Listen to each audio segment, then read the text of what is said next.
want to introduce you all to Mr. Bradley Morris. I am very excited to have you, Bradley. I'd love it if you would tell us something that our audience would never know about you by reading your bio or looking on your website. Give us something that's just secret, just for the audience. All right. Over here behind me, where you can see those radiant lights coming in, we live on a magical forest here, and I have been obsessed for the last year and a half with finding pieces of wood on beaches, in forests, in places that wood exists. And we have probably 60 plus gnome doors in the forest on this magical trail that we've built. And I'm guessing I also find shells, and then there's lots of mossy stumps and rocks that look like creatures, and then you put a couple of shell eyes or shells on them and they look like eyeballs. And so we have this like incredibly magical forest behind us here in this little private forest that nobody knows about. That's amazing. I'm gonna Yeah. make pictures of that, please. Yeah, I'll get you some. I want to see it for sure. When I talked to you for the first time, you came across as have it all together type of guy, and I wonder because many people assume that sales and success in business is all about competence. I believe it has a lot to do with confidence. So tell me a little bit about your confidence story. Have you always been uber confident? Have you ever struggled with it, and has it impacted the way that you sell? Uh, oh, that's such an interesting question. I wouldn't say that I've always been confident. It's more that I've not I've been courageous enough to try the things that I want to do. Failure or success doesn't matter. And so I'm celebrating my 20th year as a full-time entrepreneur. And I have tried everything I've ever thought was a decent idea. And I would say confidence has come from still being alive after the many successes and the many failures and the many attempts that I've had at things that I thought were a good idea. I Yeah. love that. I love it. So it's kind of like get after it, try it. If it fails, you've learned something, and if it doesn't fail, you have a new thing under your belt, right? It seems like you just Yes. keep it moving. I love that so much. Um, I just found so many interesting things about you. Magical forwards notwithstanding. I didn't even know about that part. But I one thing that I think is really interesting to me is there's so many things. I'm like, my mind is going, where are we going first? I want to talk about how you've just found or maybe even created and serve well your community, your people. How did that happen? And how would you say that translates to you or for you in business? Because when I look at your sites and see what's going on with your business, it seems like there's just this like tribe of people who have fallen in love with you and what you do and how you serve the world. And I'm just wondering, how did that come about?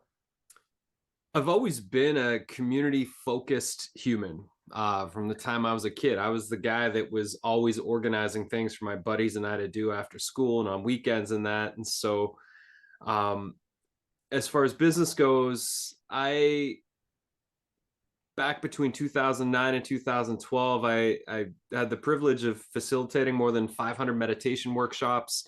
That was all live, that was all in person, all community driven. And as I've built my business online for the last 20 years, and living on, I guess the other thing I'll say is I live on a small island. There's 10,000 people on my island. It's like a village. You tend to know a lot of the people when you're out and about in the community. Even if you don't know their names, you still kind of know them from going to events and raising kids together and all that sort of stuff. And so um, I've created a men's group on the island that we've been gathering for 6 years now every Tuesday. And we're called Man Ventures. And basically the rules are whatever guys show up, decide what we do the following week. And it's built this incredible brotherhood. We do work parties. We will chop each other's supply of wood for the winter. If somebody's having a baby as a gift, there's, like, so I wanted to apply what I've learned from village tending over my lifetime into the online space of like, if you remember the 1980s show Cheers, about the bar where Norm walks in and he says, "Hey everybody," and everyone's like, "Norm." Yeah. And so that for me, I want to build online community spaces that feel like that feel like, I'm here, I belong, uh, I'm a part of this thing. The person who is leading the space, I can see that they value me and that they honor me and that I'm not just another number in the group. And so I've tried to, all the communities that we've built at Magic Media for others, as well as the ones that I run for myself, it's with that in mind. And I think that's why people have gravitated to my work over the years, is because it's different than a lot of online marketing spaces or Facebook groups, that it's like I'm trying to understand what makes everybody tick. One of my gifts is helping to like spark people and light them up so that they feel that light inside of them as they're pursuing their thing in life. Because a lot of people pursue something because they think they should pursue it, but it's not based on the spark. And so, yeah, I hope that answers the question. Yeah, it does, but it gives me a new question. So I know that, and I can literally sense the heart of what you're saying and maybe even some of the reasons behind it. But since it wasn't designed so much to get people to buy from you, but I know that it's probably translated into new business for you. So how would you make that correlation between building an amazing community where people feel seen, feel a part, feel well served, and then how does that really translate to sales for your business? Well, I think it builds trust, and trust is something that's built over time through relationships. My entire business model, which we might get into today, I left social media 7 years ago, and I've built a business that is 100% built on relationships, leveraging relationships, finding ways to cross pollinate with other people so that we can all lift each other up. And so, um, the sales are like, I do the opposite of what most online marketing teachers do with the NLP and trying to hit people where it really hurts and using manipulative tactics to get people to purchase. I mean, my refund policy is almost zero and over the years, and it's because it's just like people have a trust. Some people might take them several years of being on my email list before they come join one of my paid trainings or join my membership, but trust is earned along the way. And I learned a lot of years ago, because I did try things that didn't feel good inside of myself, of ways that I didn't want to be marketed to. And marketing is a long game, relationships are a long game. And I think people can feel that. They can feel my genuine desire to want to support and serve them. And I think that's what ultimately makes them trust me enough to give me their money. Oh God, you give me more questions every time you answer something. I was going this way, but now I got to go back this way.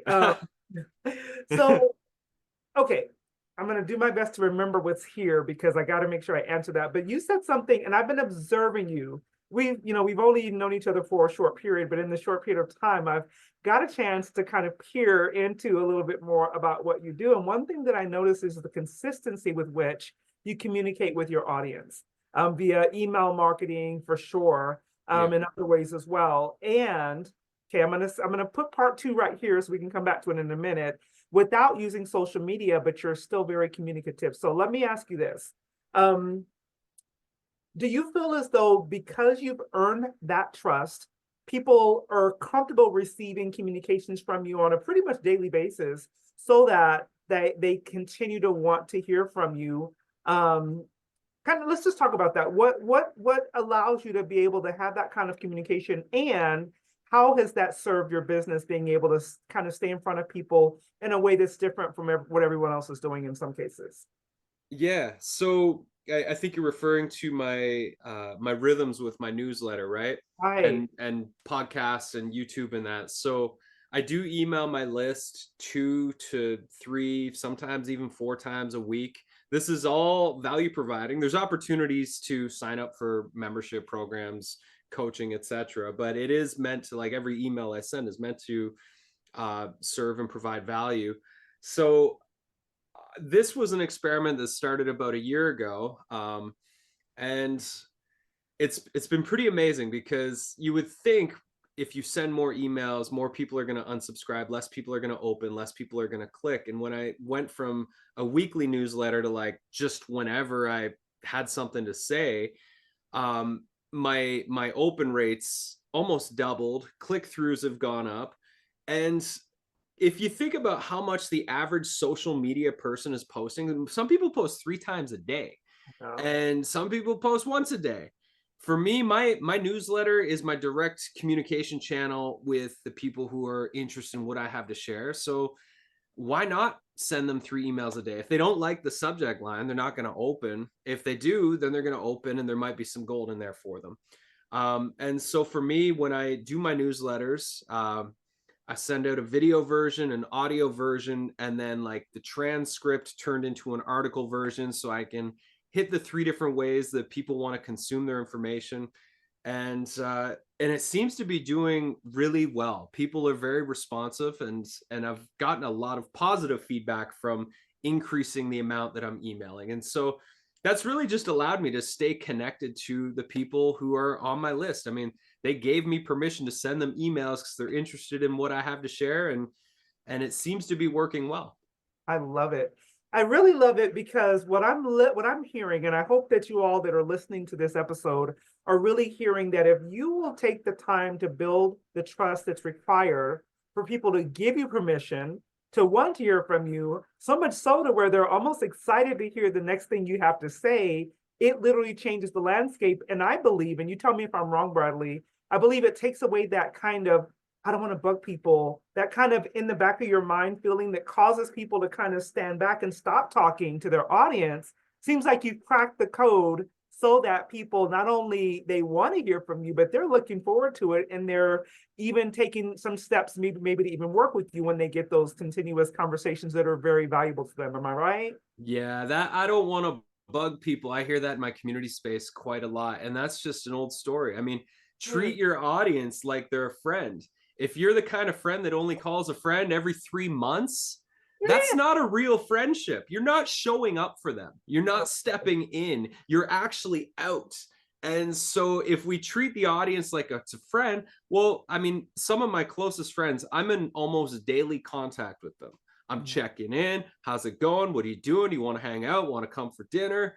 Let's get the kids together and do something fun. Like it is an ongoing relationship, and the more touch points we can have, the more trust that is built quickly, and the more we're just showing up and offering our service to them without like these manipulative sales tax woven in. It's just like, here's the things you can buy at the bottom of the email, but that's not what this email is about. You know where to look if you want to hire me. Yeah.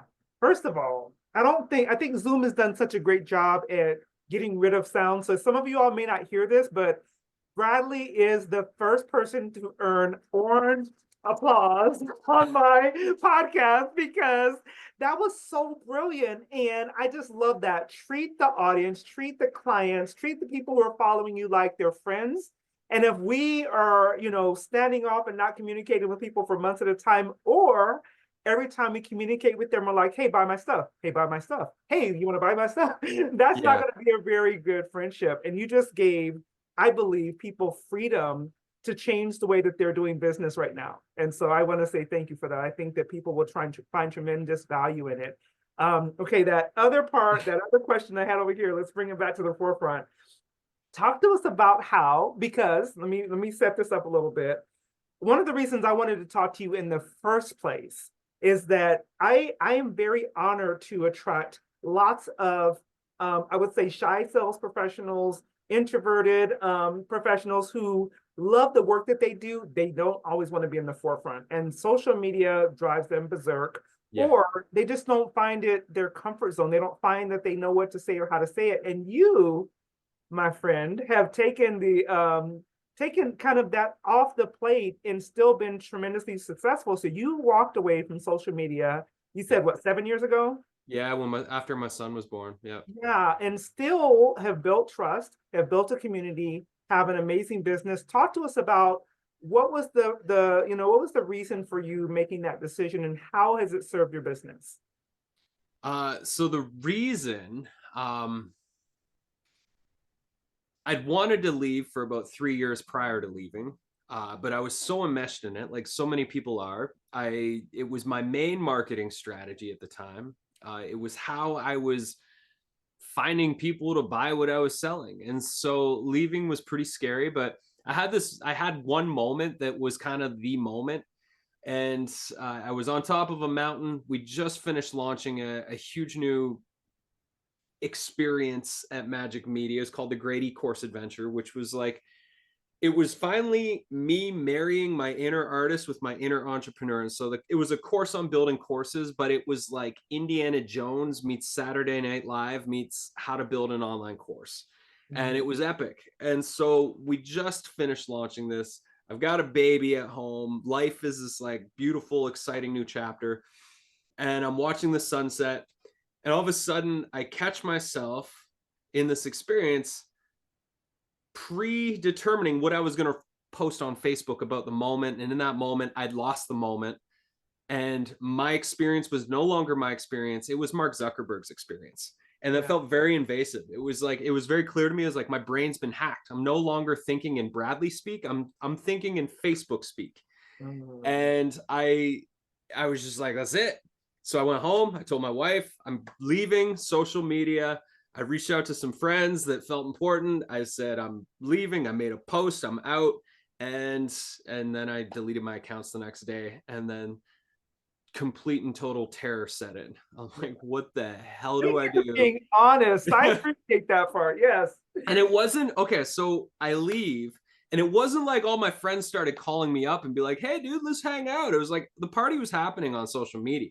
Yeah. So it was literally months of crickets of realizing how much these platforms had owned me, that I hadn't built real community. I hadn't built like real fans and real audience that was interested. It was all over there and it was all owned by Facebook. And now I'm so grateful that I left, because 7 years later, it's like hardly anybody sees anything that you're posting unless you're paying for it.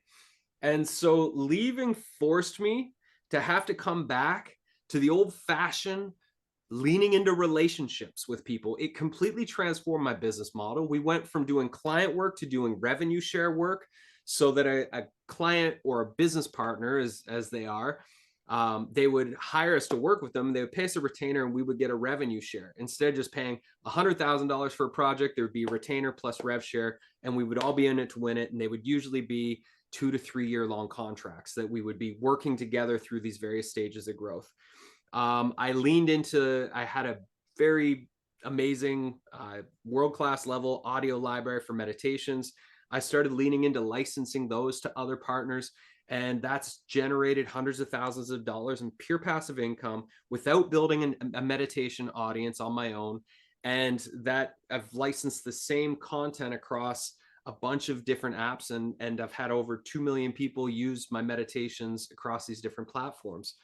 Um, I started these last couple years, I've really been leaning into like, I am a teacher, quit hiding behind my client work or our partnership work, and just step into teaching everything that I've been learning. So all these different strategies, all the things that we've been doing for others, is just like, I have to start teaching workshops and templates. So I built my membership and community, which I've had this whole time, but I'm leaning more into that these days, leaning more into like coaching and consulting and supporting people.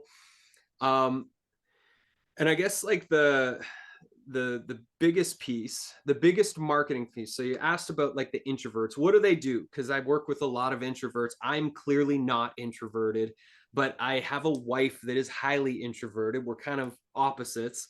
And so the most powerful, simple, scalable marketing strategy that I figured out in 20 years, and I wish I would have figured this out so much longer before here, is I was asked to teach a workshop about my experience of leaving social media. And so I called it Thriving in Business Without Social Media.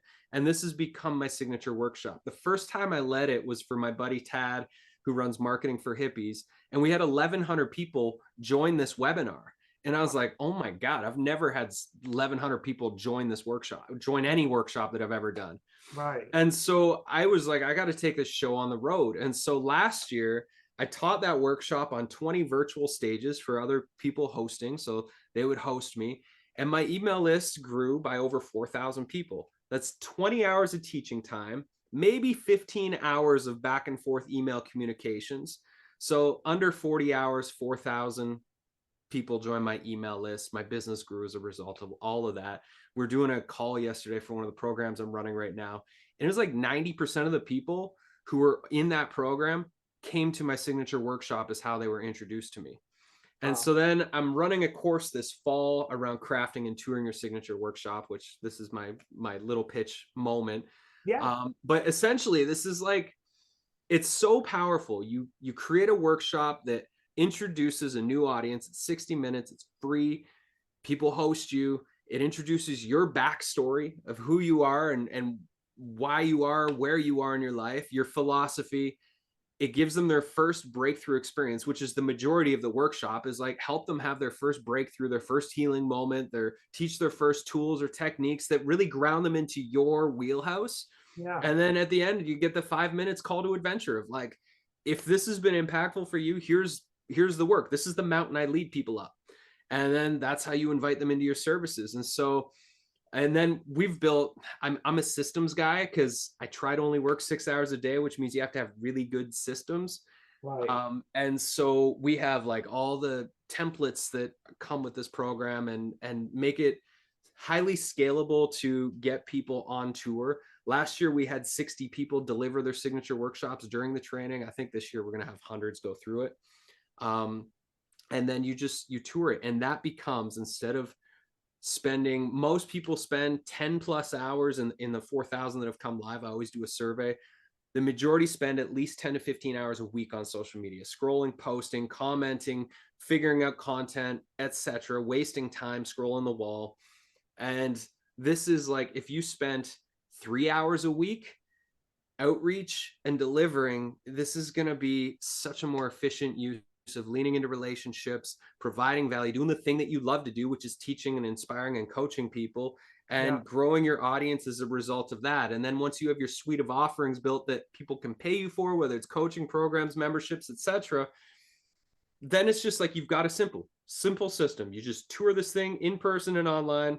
You do that again and again and again. You build your audience one workshop at a time, and it's the easiest thing I have personally discovered. And I wish I would have heard about it so much longer ago. So yeah, Wow.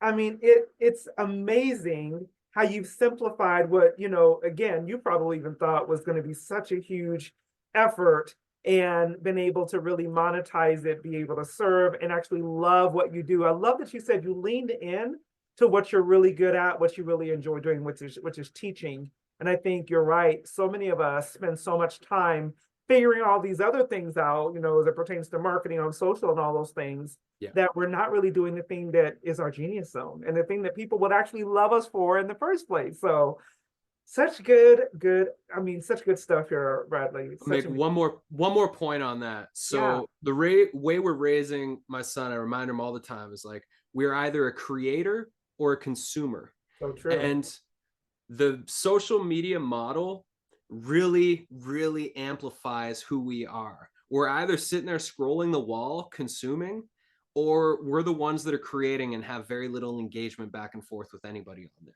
And Right. it's an important check-in point of like, who do you want to be? The Mhm. consumer or the creator? The creator is the one that's making the money. The Yeah, creator is the one that's having influence and impact in the world. The creator is the one that's having all the fun and feeling fulfilled and waking up with a fire in their belly. And so just like, watch your habits. Are you spending more of your time and energy creating or consuming? At nighttime, what do? Do you go to consume, or do you go to journal and create and think and talk and be inspired? So it's just yeah, interesting to pay attention to that. And uh my son gets very limited screen time. He gets one show a week, and we're trying to raise him to be an empowered creator. And he's very much interwoven into our Magic Kids publishing company. Right. Um, and so, yeah, that's just something to be aware of.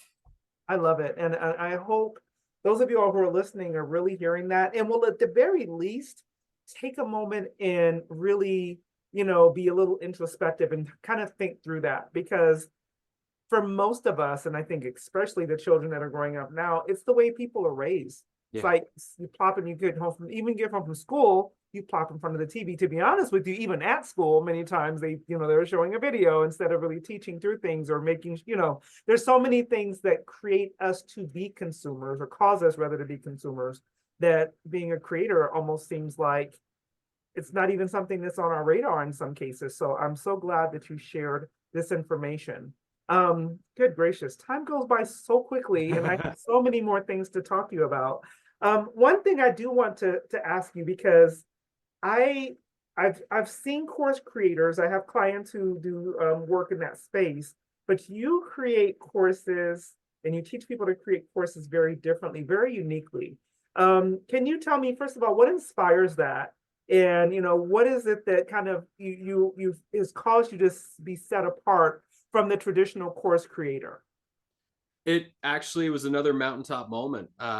My old business partner and I, we were about to, it was just before creating that Great E-Course Adventure. We were standing there and I asked him just point blank, 3 years ago, if you needed our course, would you have paid the $1,000 that we were going to charge for it? And he's like, hell no. And I was like, me neither. And we're like, that's a big problem. We're like, why wouldn't we? We're like, well, it's not very fun.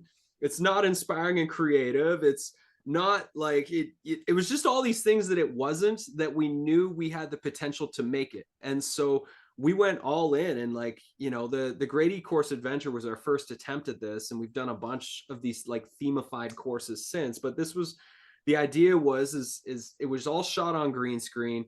We were E-Course adventure guides. The first module or checkpoint in the journey up the mountain to launch summit was base camp, and we had 14 checkpoints as you go up. We literally had all these costumes and characters taught the lessons. And it was very funny. We built a whole platform that was like, instead of badges, there was backpack supplies. We created our own currency called the Bajillion in the original version that you could cash in for coaching as you were engaged in the community space. And so that just like introduced us to, oh, we can make education a work of art. Like we can make this way more exciting than it is. Those types of courses, that one took us 9 months. We did one for Mighty Networks called Going Mighty, where we created this like party themed experience, because building an online community is kind of like being a party host. And we literally shot the course. We threw a huge party. We had like food and drink buffets. We had live or DJ'd music, and we shot all of the course lessons during this party. We had to keep stopping the party. Okay, we're going to do this scene, everybody. This is what the plan is. And then we would shoot it, and that would introduce the next tech setup lesson. And we've done a bunch of other ones. We did an outer space themed one that was like Star Wars, and that was taking people to the new world of online learning. And yeah, I mean, now I have a kids publishing company. I get to make story worlds every day for my living. Yeah. And there's magic in that. Story is how we've always transformed lives, taught lessons, shared life experience, and story gets lost this day and age because everybody's just like, here's the 3 steps to blah blah blah, and it's just so boring and unmemorable. Wow. Whereas if we tell a story, which is the idea of like themifying your course, it turns your 2-dimensional course into like an immersive learning experience that people can get inspired, and it's memorable, and it makes it exciting to want to learn, because most people don't finish courses. So how do you get people to want to finish? I love this so much. There's so many sales gems in what you've just said, because it's interesting how when people, I don't think many people will ask themselves, would I buy this course, currently, or at its inception? And most people, if they would ask themselves, they probably would say no, like you did. Yeah. I think that frequently we don't realize that our content can definitely be boring.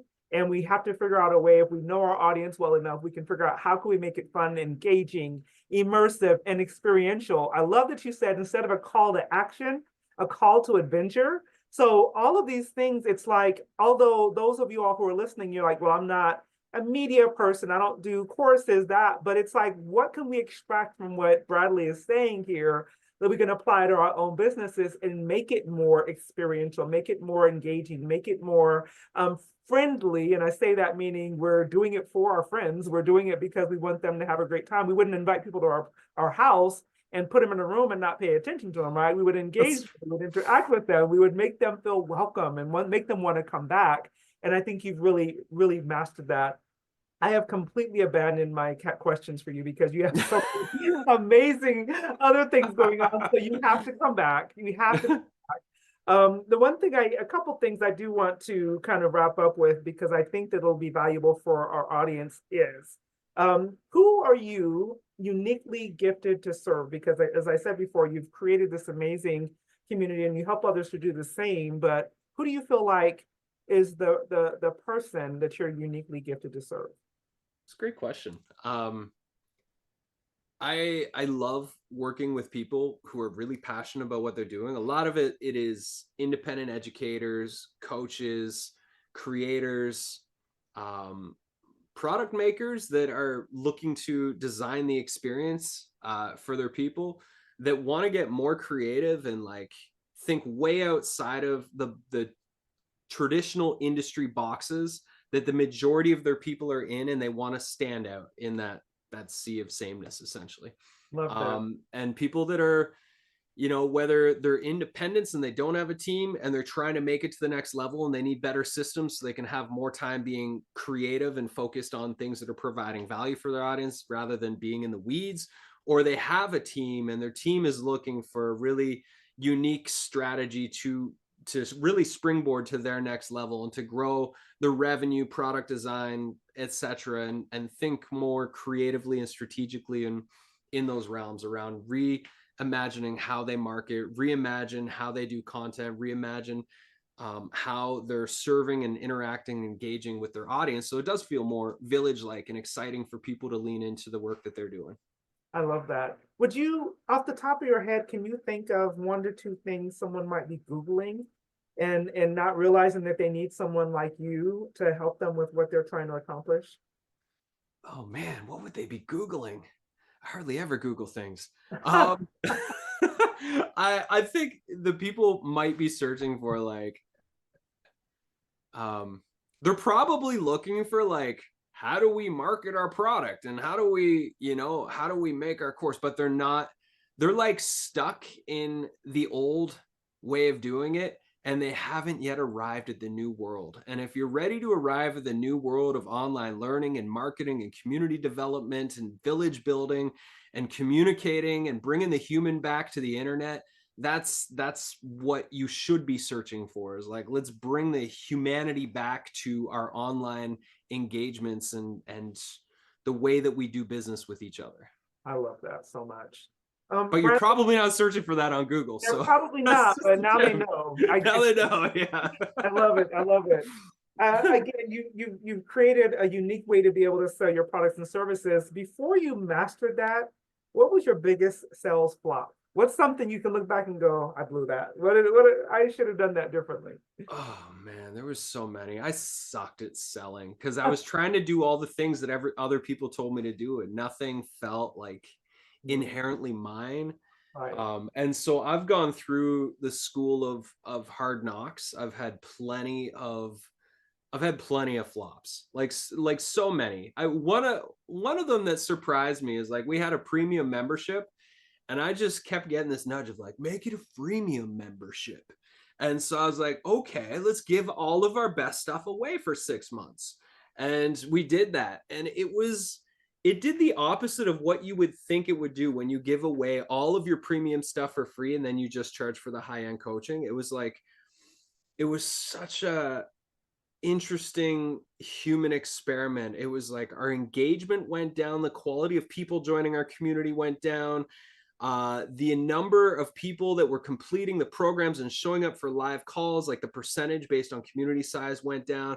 it was just like all of the quality went down when we gave it all away, and then we just like okay, and we announced it that for the six, like right before we did this business model experiment, we made an announcement. This is a 6-month experiment. It's probably not going to stick around. Here's the 5 metrics that we're measuring to see if this is actually a worthy investment of energy, and if it helps our business and serves our audience better. And it was literally, it just struck out completely as Wow. far as an experiment goes. So that was interesting That is and interesting. disappointing. Yeah, but there's lessons in that as well, because Yeah. I think people automatically assume that almost like if you build it, they'll come, and they might come, but they're not going to be the right people. You might not be stoked with who shows up. Yeah. So true, so Yeah. true. Tell us, how do you want people to reach you, Bradley? How is someone going to reach out to you on the island, in the village, and learn about how to work with you? So Magic Media, MAJIK media.com is where you'll find me. If you're interested in the signature workshop training coming up, that is on the website. If you go to my workshop section, or signature dash workshop after my URL. And then I run my Magic Mind community space. We do 3 live events. You get access to all my creator templates, coaching, yeah, it's epic. It's basically my life's work in a nutshell, and it's a custom coaching path. I got a podcast as well, which you're going to be coming to hang out on soon, and YouTube channel. I'm very active on both of those. And any parents out there, check out magickids.com, MAJIK kids.com. Check out the Magic Kids app. We're producing the best audio stories on the planet. Giant music library, curriculum with every story for you homeschoolers or educators out there, and kids meditations, and lots of parenting resources as well. So those would be the places. Wonderful. We'll make sure that all of that is in our show notes. And I am so glad that we got to talk. We'll definitely talk again. Thank you so much. You're so welcome. We'll see you soon.